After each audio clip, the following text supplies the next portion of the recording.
Assalamu alaikum class, hope you all are doing good. So आज हम लोगों ने नया चैप्टर स्टार्ट करना है named as orientation and training of employees. ठीक है, this is chapter number 8 in your HRM book edition 11.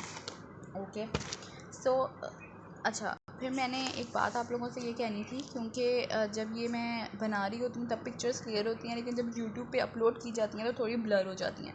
So it's better कि जब आप मेरा ये वीडियो लेक्चर ओपन करें तो उसको ओपन करने के बाद आप अपनी बुक्स भी साथ ही ओपन कर लें. ठीक है, और जैसे जैसे मैं बोल रही हूँ उसको अपनी बुक के साथ अलाइन करते रहें, तो एक तो आपकी रीडिंग हो जाएगी, साथ वो साइड बाय साइड मेरी बातें भी आपको समझ आएंगी. ठीक है, क्योंकि आपसे रीड आउट नहीं होगा वीडियो लेक्चर में. सो इट्स बेटर कि बुक्स को साथ ओपन रखें. ओके, तो अब हम लोगों ने ओरिएंटेशन एंड ट्रेनिंग स्टार्ट करना है. अभी हम पीछे जितना भी पढ़ के आए हैं वो ये सब चैप्टर्स जो हैं ये आपस में रिलेटेड हैं. लाइक सबसे पहले हम लोगों ने HRM का जनरल कॉन्सेप्ट या जनरल कॉन्सेप्ट्स पढ़े थे. ठीक है, उसके बाद हम जॉब एनालिसिस पे चले गए थे.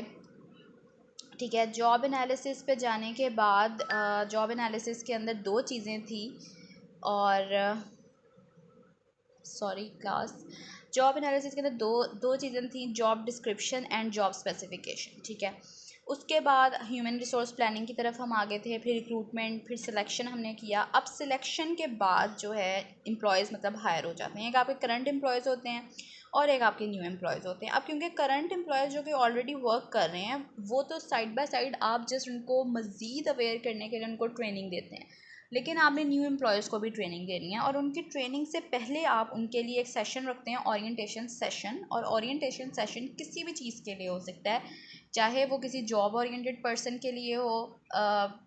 कोई आपके घर जब आता है तो आप उसको अपना इंट्रोडक्शन दे रहे हैं, that is another kind of orientation. आप किसी मार्केट में गए हैं या किसी जगह पे विज़िट करने गए हैं, वहाँ पे गाइड होते हैं जो आपको उस जगह के बारे में सब डिटेल्स बता रहे होते हैं, वहाँ के फेमस स्टोरीज़ बता रहे होते हैं. तो वो भी क्या है, वो भी एक ओरिएंटेशन ही होती है. ठीक है, so start.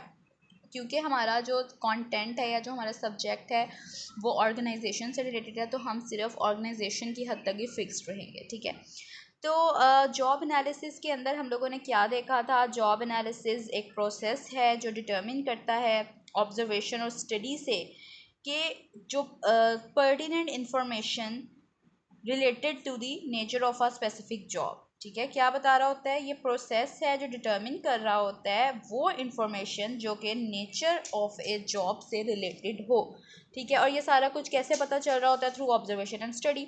So job analysis क्या है, एक डिटेल डिस्कशन है जिसके अंदर हम नॉलेज, स्किल्स और एबिलिटीज़ को आइडेंटिफाई कर रहे होते हैं जो कि एक जॉब की परफॉर्मेंस के लिए बहुत इंपॉर्टेंट है. ठीक है, एक तो ये बात हो गई. फिर उसके बाद जो ह्यूमन रिसोर्स फंक्शन हैं वो उससे बेटर परफॉर्म हो सकते हैं. ठीक है, एक तो हमें ये फ़ायदा हो गया कि जॉब एनालिसिस जो है वो क्या कर रहा है, प्रोसेस है जिसमें हम डिटर्मिन कर रहे होते हैं वो इन्फॉर्मेशन को जो कि उस जॉब से रिलेटेड है. ठीक है, फिर इसके अंदर हम आइडेंटिफाई कर रहे हैं नॉलेज, स्किल्स एंड एबिलिटीज़ को जो उस परफॉर्मेंस ऑफ जॉब के लिए इंपॉर्टेंट है. फिर जॉब एनालिसिस, जॉब डिस्क्रिप्शन और जॉब स्पेसिफिकेशन की तरफ चला जाता है. जॉब डिस्क्रिप्शन क्या है, ये डिस्क्राइब कर रहे होते हैं जॉब को कि इसको आपने कैसे करना है. करंटली आप हायर हो चुके हैं, अब आपकी ये डिस्क्रिप्शन है. ठीक है, जॉब की ये JD है आपकी, और इसके अंदर हम बताते हैं कि जॉब का नाम क्या है, क्या करना होगा, कहाँ करना होगा, कैसे करना होगा, ये सारी चीज़ें होती हैं. On the other hand job specification जो है वो कंसंट्रेट किस पे है, characteristics required to successfully perform the job, कि आपके अंदर ये खासियत होगी, ये एलिजिबिलिटी होगी, एक एलिजिबिलिटी क्राइटेरिया होता है, तो तब आप ये जॉब अच्छे तरीके से परफॉर्म कर सकते हैं. ह्यूमन रिसोर्स प्लानिंग इसके बाद आ जाता है. उसमें क्या है कि आपने राइट नंबर ऑफ पीपल को राइट जॉब पे और राइट टाइम पे रखना है. ठीक है, right number of qualified people into the right job at the right time, ये आपकी ह्यूमन रिसोर्स प्लानिंग है. ठीक है, ह्यूमन रिसोर्स जो प्लान्स होते हैं वो ऑर्गेनाइजेशनल प्लान्स को सपोर्ट कर रहे होते हैं. और ये सारी चीज़ें क्या है, आपस में रिलेटेड हैं. और जब ये सब कुछ हो जाता है तो आप रिक्रूटमेंट और सिलेक्शन की तरफ चले जाते हैं, आपके पास बैकग्राउंड इन्फॉर्मेशन बिल्कुल क्लियर होती है. ठीक है। अब सिलेक्शन हो गई, सिलेक्शन के बाद न्यू एम्प्लॉयज़ हो गए और एक आपके पास करंट एम्प्लॉयज़ होते हैं कंपनी में। न्यू एम्प्लॉयज़ की ओरिएंटेशन होगी। बच्चों ओरिएंटेशन का कॉन्सेप्ट बहुत ईजी है। इसका कॉन्सेप्ट सिंपली ये है कि हम इंट्रोड्यूस करवा रहे होते हैं न्यू एम्प्लॉयज़ को ऑर्गेनाइजेशन के साथ, और ऑर्गेनाइजेशन को बेसिकली यानी ऑर्गेनाइजेशन अथॉरिटी के जो हायर ऑफिशियल्स होते हैं उनको उन एम्प्लॉयज़ के साथ।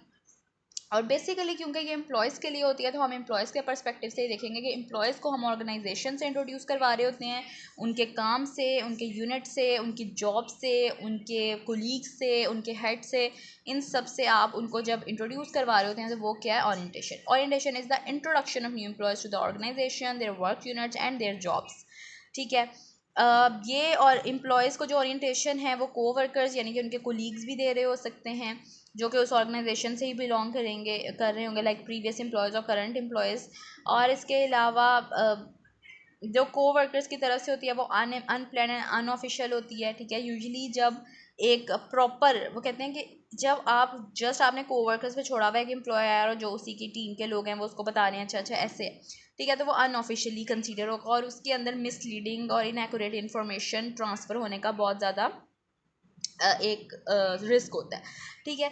तो वो कहते हैं कि ऑफिशियल ओरिएंटेशन होनी चाहिए जो कि ऑर्गेनाइजेशन की तरफ से हो, बहुत इंपॉर्टेंट है। और इस ओरिएंटेशन प्रोग्राम का एक लास्टिंग इम्पैक्ट रहता है एम्प्लॉय के ऊपर और वो उसकी सक्सेस में और ऑर्गेनाइजेशन की सक्सेस में एक इम्पॉर्टेंट रोल प्ले करता है। ठीक है। उसके बाद एक बात की जाती है कि जब एम्प्लॉय को आप हायर कर लें तो ऑर्गेनाइजेशन एक फॉर्मल ओरिएंटेशन प्रोग्राम ओरिजिनेट करें। और it doesn't matter regardless of the type of organization, orientation should usually be conducted at two distinct levels। मतलब दो बेसिकली लेवल्स पे ओरिएंटेशन होती है। एक ऑर्गेनाइजेशनल ओरिएंटेशन जो अच्छी कंपनीज हैं उनके यहाँ पर ऑर्गेनाइजेशनल ओरिएंटेशन होती है, otherwise departmental and job orientation होती है। ऑर्गेनाइजेशनल ओरिएंटेशन क्या है कि इस ओरिएंटेशन में, इस इंट्रोडक्शन में एम्प्लॉय को ऑर्गेनाइजेशन के बारे में, उसके प्रेजेंट टॉपिक्स और उसकी रेलेवेंस और उसके इंटरेस्ट के बारे में एम्प्लॉय को अवेयर किया जा रहा होता है। जबकि डिपार्टमेंटल और जॉब ओरिएंटेशन में उसको उसके डिपार्टमेंट और उसकी जो वर्क नेचर है उसके मुतल्लिक इंट्रोड्यूस करवाया जा रहा होता है। ठीक है। इसके ऑब्जेक्टिव्स क्या हैं कंपनी ओरिएंटेशन प्रोग्राम्स के? ठीक है। एक तो ये है कि आप जो एम्प्लॉय पैनिक हुआ होता है, स्ट्रेस्ड हुआ होता है, उस स्ट्रेस को रिड्यूस कर रहे होते हैं। ठीक है। फिर आप उस कॉस्ट को रिड्यूस कर रहे होते हैं जो एम्प्लॉय को अंडरस्टैंडिंग के लिए जो टाइम रिक्वायर्ड होता है, बेसिकली आप टाइम जो उसका स्पैन है उसको कंट्रोल कर रहे होते हैं ताकि एम्प्लॉय जल्द से जल्द ऑर्गेनाइजेशन को समझ जाए। ठीक है। वो अगर खुद से इस काम में इन्वॉल्व होगा तो उसको टाइम लग जाएगा, मे बी वो सही से अपना वर्क परफॉर्म ना कर सके। फिर आप इसे टर्नओवर को रिड्यूस कर रहे होते हैं, आप उसको उनको पहले ही चैलेंजेस से और हर तरह की कॉपरेशन से अवेयर कर रहे होते हैं। डैट इज़ वाई उनके अंदर एक मोटिवेशन, डेडिकेशन जनरेट होती है। ठीक है। एक मोटिवेशन सेशन भी हम इसको कह सकते हैं। फिर इसके अंदर चूँकि टाइम जो रिक्वायर्ड होता है उसको आप कम कर रहे होते हैं कि एम्प्लॉय अपनी जॉब को अंडरस्टैंड कर सके, वो चीज़ भी कम हो रही है तो उसमें भी रिडक्शन आती है। फिर आप एम्प्लॉय को हेल्प कर रहे होते हैं कि वो अपने काम के साथ, अपनी टीम के साथ, अपने इन्वायरमेंट के साथ एडजस्ट कर जाए। आप उसको ऐसा इन्वायरमेंट जनरेट करके दे रहे होते हैं कि वो उसके लिए कंफर्टेबल हो। ठीक है। तो ये कुछ उसके ऑब्जेक्टिव्स हैं जो कंपनी ओरिएंटेशन प्रोग्राम्स के जो कंपनी ओरिएंटेशन प्रोग्राम है उसकी इंपॉर्टेंस है, उसकी सिग्निफिकेंस है ये कि क्यों ओरिएंटेशन दी जानी चाहिए। ठीक है। फिर उसके बाद उन्होंने कहा कि ये एक शेयर्ड रिस्पॉन्सिबिलिटी है। ह्यूमन रिसोर्स डिपार्टमेंट भी इसके अंडर आता है, ऑर्गेनाइजेशन भी इसके अंडर आती है। मतलब उनको चाहिए कि वो अच्छे से ओरिएंटेशन सेशन जो है वो कंडक्ट करवाएं, इससे कोऑर्डिनेट करें, ह्यूमन रिसोर्स डिपार्टमेंट इनिशिएट करे, कोऑर्डिनेट करे हर तरह के लेवल की ओरिएंटेशन को। ठीक है। लाइन मैनेजर्स को लाइन अप करें आप ताकि वो एम्प्लॉय के साथ एसोसिएट हो सकें, उनके साथ लाइजन जनरेट कर सकें और वो एम्प्लॉय जो है वो कंफर्टेबल फील करे। तो बेसिकली ये सबकी जितने भी उधर एम्प्लॉयज़ काम कर रहे हैं, जो इसके हायर ऑफिशियल्स हैं ऑर्गेनाइजेशन के, इवन के ऑर्गेनाइजेशन इट्सल्फ, ये सबकी रिस्पॉन्सिबिलिटी है कि एम्प्लॉय के लिए एक अच्छा ओरिएंटेशन सेशन ओरिजिनेट इनिशिएट किया जाए। फिर जो हमने दो तरह की बात पढ़ी थी कि एक ऑर्गेनाइजेशनल ओरिएंटेशन होती है और एक डिपार्टमेंटल एंड जॉब ओरिएंटेशन होती है। ऑर्गेनाइजेशनल ओरिएंटेशन जो है वो क्या करती है, प्रेजेंट करती है topics of relevance and interest to all employees, ठीक है। क्योंकि ऑर्गेनाइजेशन का कंसर्न किसी एक डिपार्टमेंट के साथ नहीं होता, वो उनके लिए सब एम्प्लॉयज़ इक्वल हैं। तो इसमें जो टॉपिक्स डिस्कस किए जाते हैं वो किससे रेलिवेंट होते हैं, एम्प्लॉयज़ के इंटरेस्ट से, उनके बेनिफिट से, उनकी पे से, उनके स्पेसिफिक टर्म्स एंड कंडीशन से, कि एम्प्लॉयमेंट के अंदर क्या क्या फेस करना पड़ेगा, उनके सेफ्टी हेल्थ इश्यूज से, ठीक है। ये नेक्स्ट पेज पे ही बिल्कुल एक पूरा एक फिगर है, फिगर 8.2, जिसमें possible topics for organizational orientation programs बताए हुए हैं। एक तो उसमें कंपनी ओवरव्यू बताया होता है कि किधर किधर इसकी ब्रांचेस हैं, क्या ट्रेंड्स हैं, क्या गोल्स हैं, क्या प्रायोरिटीज़ हैं, इसका मैनेजरियल स्टाफ कितना है, डिपार्टमेंट्स में कैसी एफिशिएंसी वर्किंग है।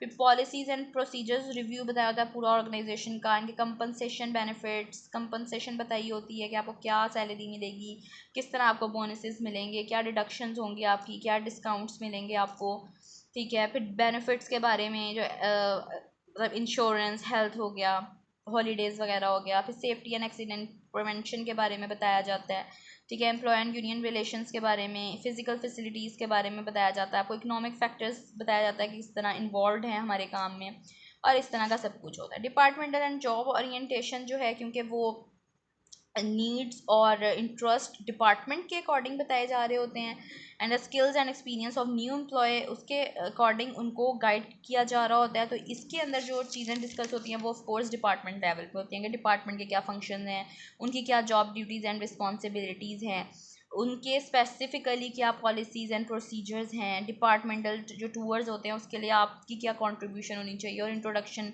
दिया जाता है तमाम डिपार्टमेंट के एम्प्लॉयज़, ठीक है।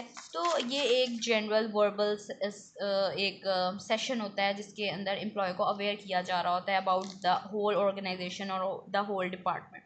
फिर एक ओरिएंटेशन किट होती है, ये बेसिकली एक सप्लीमेंट, मतलब आप एक्स्ट्रा, एक तो आप वर्बली भी बता रहे हैं, फिर साथ आप उनको कुछ चीज़ें दे रहे हैं, एक सप्लीमेंटल पैकेट दे रहे हैं जिसमें रिटन इन्फॉर्मेशन है फॉर न्यू एम्प्लॉयज़, जो नए एम्प्लॉयज़ हैं उनके लिए। इसके अंदर कंपनी का ऑर्गेनाइजेशन चार्ट होता है, मैप होता है कंपनीज की फैसिलिटीज़ का, कॉपी होती है, ठीक है।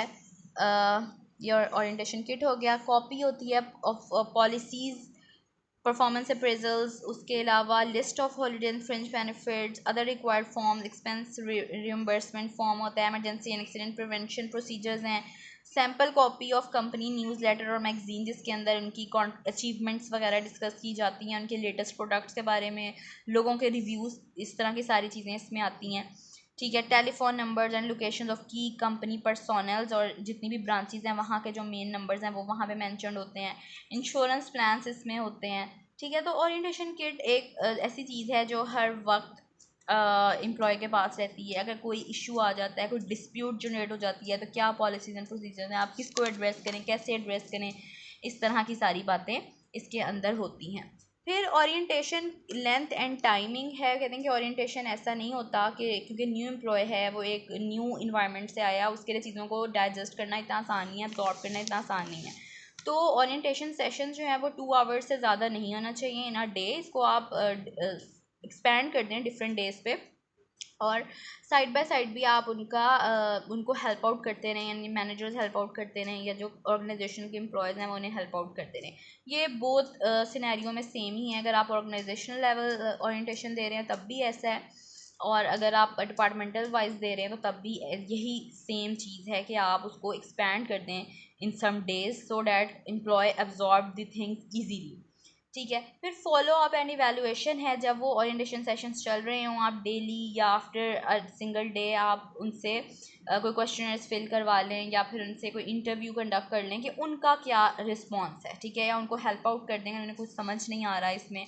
तो इस तरह ये सब कुछ फॉलो अप एंड इवैल्यूएशन, इनके आफ्टर सक्सेसफुल ओरिएंटेशन प्रोग्राम आप उनसे उनका फीडबैक ले लें कि वो आप क्वेश्चनर के थ्रू ले सकते हैं, उनका इंटरव्यू ले सकते हैं, या ग्रुप डिस्कशन सेशन हो सकता है न्यू एम्प्लॉयज़ का, कि उनको अपनी अपनी जॉब समझ आ गई है, उन्हें यहाँ का एनवायरनमेंट कैसा लगा, यहाँ पे लोग कैसे लगे हैं, कोई इशू तो नहीं है, इस तरह का फीडबैक सेशन हो।